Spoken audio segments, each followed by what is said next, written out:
Welcome to YouTube channel সেল টিভির পক্ষ থেকে আমি আরিফ হোসেন সবাইকে প্রীতি ও শুভেচ্ছা জানিয়ে শুরু করছি আমাদের আজকের প্রতিবেদন। তো দর্শক, আজ আমরা কথা বলবো একজন অসহায় নারীর সঙ্গে, শুনবো তার জীবনের গল্প। আসসালামু আলাইকুম আপু। ওয়ালাইকুম আসসালাম। কি নাম আপনার? আমার নাম মরিয়ম। মরিয়ম। জি। তো কি করেন এখন আপনি? কি করি, এখন বর্তমান বাসায় আছি। এখন বাসায় আছেন আপনি?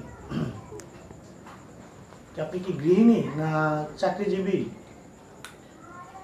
না, চাকরিজীবী বলতে আগে চাকরি করতাম, এখন বর্তমান চাকরি করি না। বাচ্চা নিয়ে করতে অনেক সমস্যা হয়, তো এই জন্য চাকরি করি না। বাচ্চার বয়স কত?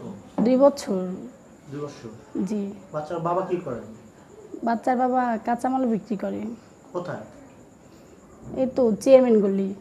চেয়ারম্যানগুলি। জি। আচ্ছা আচ্ছা। তো কাঁচামাল বিক্রি করে কত টাকা রোজগার করেন উনি প্রতিদিন? প্রতিদিন এই তো 300-400 এরকম রোজগার করে। মানে বাচ্চার বাবা কাঁচামাল বিক্রি করে প্রতিদিন 300-400 টাকা রোজগার করে। হ্যাঁ। আপনার ফ্যামিলিতে সদস্য কয়জন? সদস্য ফ্যামিলিতে 6 জন। 6 জন। জি। তো 6 জনের সংসারে কি আপনার হাজবেন্ডই কি একা রোজগার করা, না হ্যাঁ, আর কেউ আছে? না, আর কেউ নেই, শুধু আমার হাজবেন্ড একা। তো আপনার হাজবেন্ড একার আয়তে আপনার এই 300-400 টাকা দিয়ে কি সংসারটা চলে? একটু গল্পটা বলেন আমাদেরকে একটু। না, চলে না, অনেক সমস্যা হয়, কষ্ট হয় চলতে। কারণ ঘর ভাড়ায় তো অনেক টাকা ঢাকা শহরে যায়। তারপর হলো গিয়ে আমার শ্বশুর হয়েছে অনেক অসুস্থ, ঢাকা মেডিকেল ভর্তি, তো অনেক খরচ লাগে ওনার পিছনে। এই জন্য অনেক সমস্যাতে আছি আমরা। তো আপনার শ্বশুরের কি হয়েছে? আমার শ্বশুর দোতলা থেকে পড়ে যায়, সেটা মাথা মানে ব্রেনটে সমস্যা হয়েছে। ব্রেনের সমস্যা হয়েছে। জি। আচ্ছা, আপনি কি কখনো চেষ্টা করেছেন যে আপনি আপনার স্বামীর পাশাপাশি সংসারের হালটা ধরার জন্য চেষ্টা করেছিলেন? হ্যাঁ, আমি বাসায় কাজ করছিলাম, 2টা বাসায় কাজ করছিলাম। বাচ্চা তখন আর ছোট ছিল, তো 2 বছর বয়স কীরকম থাকতে পারে। অনেক সময় দেখা যায় 2টা বাসা করছিলাম, মানে সম্পূর্ণ ঘরের সব কাজ এরকম করে, মানে সকাল 8টা বাজে যাইতাম, তারপর বিকাল 4টা বাজে আসতাম। বাচ্চারা আবার 2টা-3টা বাজে আবার খাওয়াই রাখা আবার যাইতাম, আবার আইতাম, এরকমভাবে চলছে। আপনি কোন বাসায় কাজ করতেন? কোন বাসা, ওই তো আচ্ছা, যাক, আমরা বুঝতে পেরেছি, সমস্যা নেই। এই আপনি আমাদেরকে একটু বলেন, আপনি সাধারণত আমরা যেভাবে যতটুকু জানি, বাসায় আপনার মতো সুন্দরী মেয়েরা যখন মানুষের বাসায় কাজ করতে যায় বিভিন্ন সমস্যার সম্মুখীন হয়। তো আপনি কি সেরকম কোনো সমস্যার সম্মুখীন হয়েছেন কখনো? না, মানে ওরকম মানে কোনো সমস্যা হয় নাই। তারপর মানে বাসায় তো অনেক লোকজন থাকতো, তো তার জন্য ওরকম কোনো সমস্যা মানে পড়িনি এখনো। করেননি? না। তো এখন আপনি কি করতেছেন বর্তমান? বর্তমান এখন বাসায় মানে বেকার, মানে বাচ্চা অনেক সমস্যা হতো, মানে অসুখ, জ্বর, ঠান্ডা, মানে কদিন পর পরে মানে এরকম হইতেই থাকে, এই জন্য এখন যাইতে পারি না। এখন আমার হাজবেন্ড একাই সংসার চালাইতেছে। একাই সংসার চালাচ্ছেন? হ্যাঁ। আচ্ছা, তো আপনাদের বিয়েটা কিভাবে হয়েছিল একটু বলবেন গল্প আকারে? বিয়েটা হয়েছে গিয়ে, তখন আমি চাকরি করতাম, গার্মেন্টসে চাকরি করতাম চৌধুরীপাড়া। তখন থেকে রাস্তায় দাঁড়িয়ে থাকতো, তো মানে এই যে যাওয়া আসা করতাম। তারপর মানে দেখছি রাস্তায় দেখে, তারপর পরিচয় হইলো। পরিচয় হওয়ার পর পছন্দ করলো, বিয়ের প্রস্তাব নিয়ে আসছে বাসায়। তখন অবশ্য বাসার ফ্যামিলিরা তো দেশ অনেক দূরে ছিল, এই জন্য কেউ রাজি হয়নি বাসায়। তারপর এরকম রাস্তাঘাটে ফোন নাম্বার নিল একদিন। ফোন নাম্বার নেওয়ার পর মানে কথাবার্তা বললো। তারপর এরকমভাবে প্রেম হইলো একটা। প্রেম হওয়ার পর আস্তে আস্তে কথা বললাম। কতদিন প্রেম করেছেন আপনার স্বামীর সাথে আপনি? 1.5 বছর। 1.5 বছরের প্রেম, তারপরে বিয়ে? হ্যাঁ, তারপর বিয়ে। তো আপনার বিবাহিত জীবনে কি আপনি এখন সুখী? এমনি সুখী আছি, কিন্তু আবার টাকা পয়সার দিক মানে অসুখী, মানে একা সংসার চালাই, তো এই জন্য শ্বশুর অনেক অসুস্থ। তারপর ব্যবসা বাণিজ্য ভালো না, এই জন্য সমস্যাতে আছে। আচ্ছা, আপনি যে আমাদের ইউটিউবে আজকে এসে কথা বলতেছেন, তো আপনার কি কোনো সাহায্যর আবেদন আছে? হ্যাঁ, সেটা তো অবশ্যই আছে, এই জন্য একটু আপনাদের কাছে আমাদের আসছি। দর্শক যারা দেখবে এই প্রতিবেদনগুলো তাদের কাছে আপনার কি বলার আছে? বলার আছে যে আমাকে কেউ সাহায্য করেন। বর্তমান আমি অনেক অসহায় ধরতে গেলে, আমি কি বলবো, শরম শরম দিয়ে আর কি হয়, এই জন্যই তো শরম ভেঙে এখন আপনাদের কাছে আসছি আমি। সম্মানিত দর্শক শুনতে বলেন, আপা আপনার নামটা যেন কি? মরিয়ম। মরিয়ম।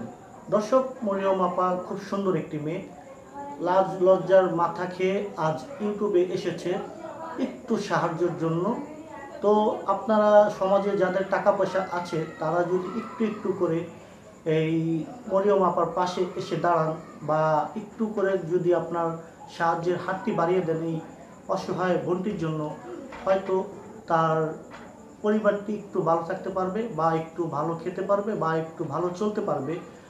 আর সবচেয়ে বড় বিষয় হচ্ছে তার শ্বশুর অসুস্থ, হসপিটালে ভর্তি। তো আপনারা এই শুনতে পেরেছেন, ইতিমধ্যে ভিডিওতে বলা আছে। তো যদি বিশেষ করে আপনারা কেউ এই বোনটিকে সাহায্য করেন তাহলে হয়তো ওনার শ্বশুরের চিকিৎসাটাও চালাতে পারবে। আচ্ছা আপু, মরিয়ম আপু, জি।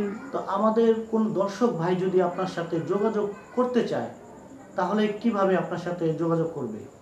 জি, আমার ফোন নাম্বারে ফোন দিলে যোগাযোগ করতে পারবে। আপনার ফোন নাম্বারটা কি মুখস্থ আছে? জি। তো বলেন ফোন নাম্বারটা। 0174 0174 272 272 8186। 8186। আরেকবার বলেন।